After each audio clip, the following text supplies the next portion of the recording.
Soal 1. Perhatikan pernyataan-pernyataan berikut ini. 1. Membuktikan pemahaman yang dicapai setelah mempelajari topik tertentu. 2. Meningkatkan motivasi intrinsik peserta didik. 3. Menjadi umpan balik proses pembelajaran. 4. Membantu dalam menjelaskan manfaat pembelajaran dan tujuan pembelajaran. Pernyataan di atas yang terkait manfaat dari pernyataan pemantik ditujukan oleh nomor jawabannya A, 1 dan 3. Soal yang kedua, perhatikan pertanyaan-pertanyaan berikut ini. 1. Bagaimana cara mengukur panjang sebuah meja? 2. Alat apa saja yang dapat digunakan untuk mengukur meja? 3. Bagaimana cara menggunakan timbangan? Dan 4. Apa yang bisa dilakukan untuk mengukur berat udara? Bu Ami adalah seorang guru fisika. Saat ini Bu Ami sedang menyampaikan pembelajaran mengenai pengukuran. Dari pertanyaan di atas, manakah pertanyaan pemantik yang dapat digunakan oleh Bu Ami? Jawabannya adalah C, 1 dan 4. Pertanyaan ketiga, indikator pencapaian kompetensi ditentukan berdasarkan jawabannya C, tujuan pembelajaran yang akan digunakan. Yang keempat, langkah pertama yang perlu dilakukan dalam menyusun asesmen adalah jawabannya B, menentukan indikator pencapaian kompetensi. Soal kelima, Pak Markus sedang merancang asesmen untuk pembelajaran seni musik.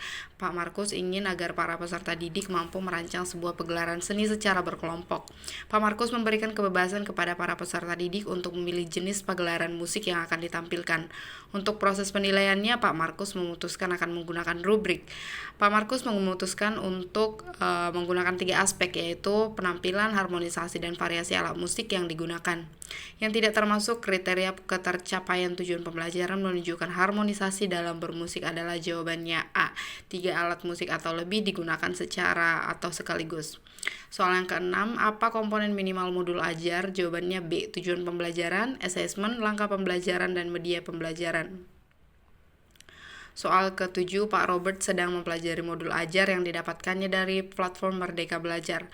Karena mayoritas muridnya tidak memiliki telepon genggam untuk mengakses internet, ada beberapa aktivitas dalam modul ajar yang tidak bisa ia terapkan.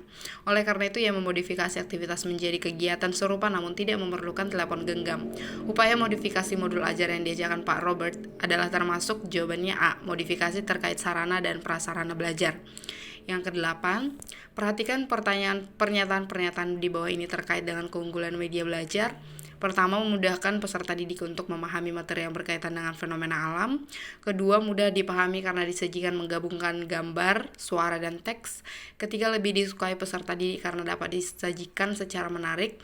Dan keempat, bermanfaat untuk memberikan pengalaman sensorik. Berdasarkan pernyataan di atas, keunggulan menggunakan media ajar konkret ditujukan pada nomor jawabannya C, 1 dan 4. Oke, kita cek ulang jawaban. Kita kumpulkan.